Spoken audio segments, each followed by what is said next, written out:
Greetings everyone and welcome back to another video. Today we're going to take a look at the lifetime subscription in Star Trek Online, which should still be on sale for at least a couple of weeks as of the time this video goes live. Is it worth the money in 2021? It's a big price. Even at the sale price, it rivals some of the most expensive bundles. The game is already 11 years old. Does it offer enough value? That was my original question, and we're still going to look at that in just as much detail, but a larger question has emerged. Does it even matter when it feels so unrewarding? And how can it be made better? I'll skip to the punchline a bit and say that yes, the lifetime subscription is worth the money if you only look at what you get compared to what it costs, even if you deduct a few items here and there that you aren't interested in. The ships are good, the auto-dill refinement is extremely valuable, and the stipend on PC can eventually pay back the entire cost. We're going to take a look at each of those items in more detail later. However, once you look past the flashy items, a sizable amount of the value comes in the form of chairs and forks, and those chairs and forks are the only thing that scales in value with the number of characters you actively play. Let's look at it by way of analogy with a restaurant. Say you're sitting at home watching your favorite stowtuber. I said your favorite stowtuber. I said your and you see an ad for a new restaurant with a free-to-eat model. Some of you can already see where this is going. You head down there and the host takes you to your table. No chair. But the waiter assures you that you don't need a chair. You do have the option to pay $1 for a chair rental. Not wanting to stand and eat, you cough up the money. They hand you the menu and you see a nice selection of entrees, appetizers, desserts, and drinks. Only one entree is actually free, the roast chicken, so you order that. The food comes out, and only then do you notice the absence of silverware. Fear not, brave adventurer, because a small fee can rectify the situation. You could technically eat with your hands, but that's hardly ideal, so you just pay the forking fee. You go home and reflect on your dinner. Yes, the food was delicious, and yes, it was free, but your experience was terrible. Everything around the food was designed to nickel and dime you. Instead of the joy and anticipation that comes from ordering something you actually want, all of your money went to the equivalent of parking meters, ATM fees, service charges, luggage fees, and well, you get the idea. All the things you pay for because they're blocking you from the things you actually want. If I sound like a broken record, that's because I've already complained about this in my top 5 worst things about Stowe video. Star Trek Online has plenty of chairs and forks for sale. The EC cap increase, account bank slots, inventory slots, dry dock slots, costume slots, bridge officer slots, and even ship loadout slots. Does anybody even buy those? The similarities with the restaurant are apt. The restaurant had the chairs and silverware on standby. The only reason you couldn't have them to begin with was so they could charge you for them. In the same way that you only start with about half the inventory slots you really ought to have, so they can charge you for more. You don't actually need them exactly, but it makes the experience of playing the game worse if you don't. You spend more time fussing in menus and less time murdering the aliens that definitely deserve it, and at least for my main character, if I had to go back to half the inventory spot I have now, I couldn't get by.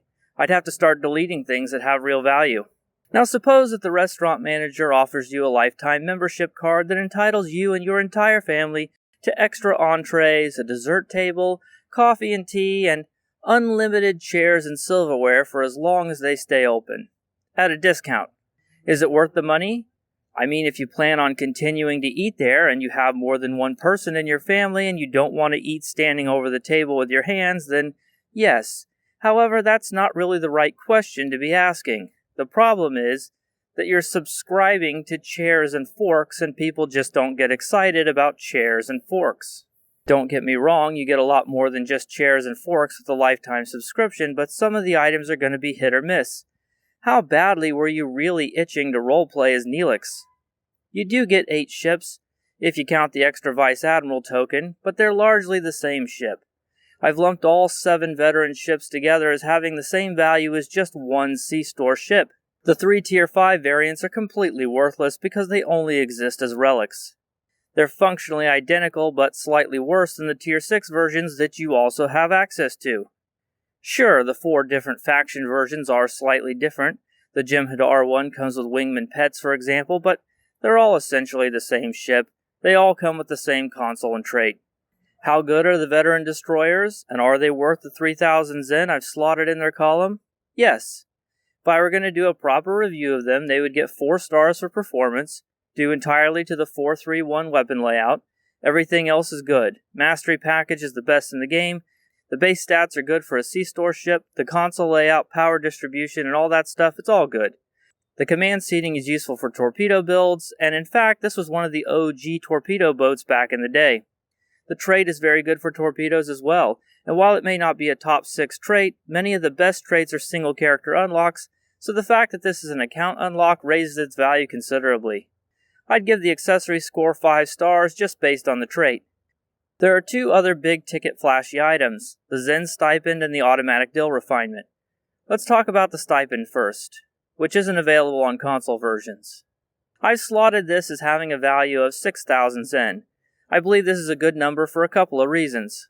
It represents 1 year of payouts.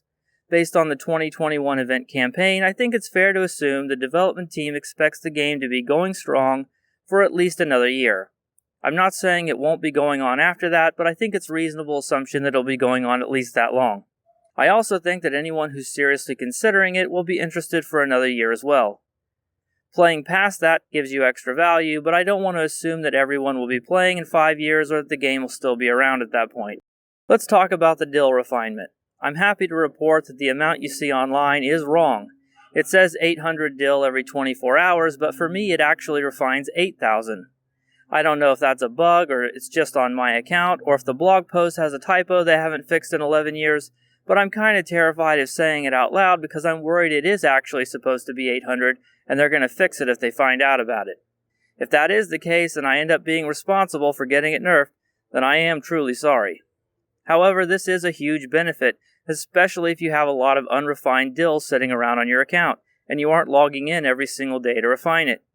I've had nearly 2 million dilithium refined through the lifetime subscription that would not have been refined otherwise. Do not sleep on this benefit. Other than that, I've excluded things like titles and accolades and the ground pet, but I've matched the other stuff with the cost of similar items in the C-store. I've had a spreadsheet up on the screen for most of the video now with a breakdown of the items I consider to be worth some value. The chairs and forks are highlighted in tan. The dill refinement is missing because there's no good way to value it. Even without the dill refinement and taking only one character into consideration, the total package is worth about 23,000 Zen, or about $200 since you get 3,000 bonus Zen for buying 20,000 Zen. That's the same price as the lifetime subscription when it's on sale. When you factor in the chairs and forks for alts, and any value you would get from the dill refinement, the value goes up tremendously. So, if you're someone who plans to play the game for at least another year, and you either have more than one character you actively play on who needs chairs and forks, or you have a huge lump of unrefined dill, then the lifetime subscription is probably worth the money, even at $200 and even in 2021. But hold on a second, the lifetime subscription isn't the only thing you can buy with that money. What about the Legendary Bundle? Or you could buy the big Gamma Pack and still have enough left over for some more ships. There are lots of ways to spend $200 on this game that will give you more upfront shinies and toys to play with. More ways to spend your money that will feel satisfying. Buying the Lifetime Bundle might be a decent proposition, but I can attest that it feels a bit like buying life insurance. You don't regret it exactly, but it does kind of feel like you aren't getting anything in return, at least initially. So how can the lifetime subscription be improved to help combat this perceived lack of value and very real lack of immediate reward? For starters, now that the faction barriers have come down, they should add 3 new starship traits to go with the current veteran trait, Weapon System Synergy. Pick one of the 4 ships to keep the current trait, and spread the new ones around on the other 3. That way, the different veteran ships actually feel different, and it will feel closer to getting 4 different ships instead of just 1, as well as giving you more things to play with as soon as you unlock it. They need to include unlimited reclaimable character-bound fleet ship modules and Tier 5U upgrades. Not only do the veteran ships have fleet versions, but the Tier 5 ships in general are just not cutting edge anymore. Stop nickel and diming lifetime subscribers for the widgets to bring these ships up to par with endgame ships. As strange as this sounds, they need to make the chairs and forks better.